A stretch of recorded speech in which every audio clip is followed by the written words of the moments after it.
Hola, yo soy María Nondedo Aroca, de la Foguera Pla del Bon Repòs La Goteta.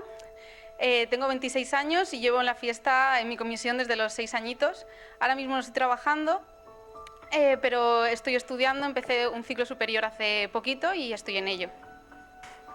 El nuevo calendario de hogueras, la verdad que nos ha pillado un poquito de sorpresa a todos. Creo que ninguno nos esperábamos este cambio así de repente, tan pronto.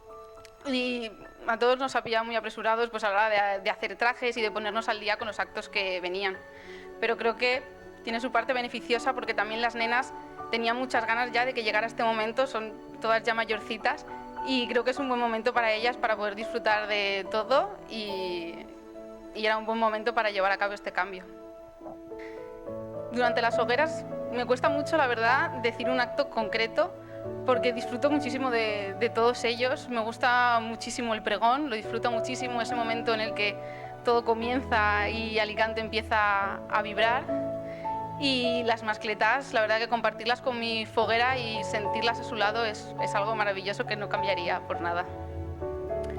Y el futuro de la fiesta, después de estos años, daba un poquito de miedo, no sabíamos cómo iba a enfrentarse a ello la gente y los festeros. Pero creo que la verdad que lo hemos tomado muy bien, todos teníamos muchísimas ganas de que esto llegara por fin, de volver un poquito a la normalidad.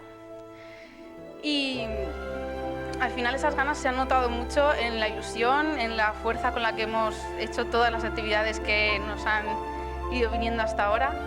Y creo que también nos ha sentado bien ese golpe otra vez de ilusión y de emociones que nos hacía falta muchísimo. Este año se lo dedico a mi comisión, seguro, porque sin ellos nada de esto sería posible y soy quien soy gracias a ellos después de tantos años a su lado. Y sin duda a mi madre, que es la que ha estado ahí en todo, no ha faltado en nada y siempre estaba esa mirada de apoyo que nunca me suelta de la mano. Y un saludo muy, muy grande a toda mi comisión que ha estado a mi lado en todo momento, no ha dejado que se nos borrara la ilusión y la sonrisa de la cara. Y sin ellos nada de esto hubiera sido posible. Muchísimas gracias de verdad por estos años y por toda la vida que hemos pasado juntos. Un besito.